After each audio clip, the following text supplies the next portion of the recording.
Hey Transformers, I want to tell you today about a nutrient that can be found in some common creams, but I'm not sure if a lot of people know that that's the main ingredient in those creams. What I'm talking about is zinc. Zinc plays a big role in our immune system. It also plays a big role in learning and memory, but it's mostly widely used for wound healing. I know in the hospitals they use zinc for wound care to treat burn patients. And you can also find them in diaper rash creams or creams for skin irritation.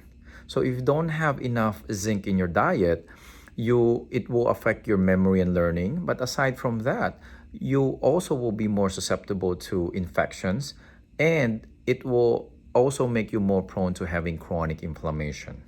So now, where do we get zinc from?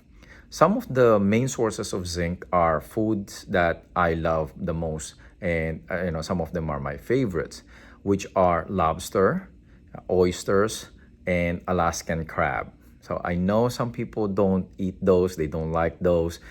So there are vegetable versions such as green peas, beans, peanuts, or pecans.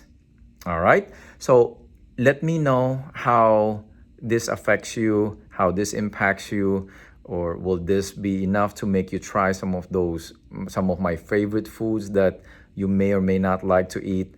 All right. So I would love to hear them in the comments below. I'll see you next time. Bye.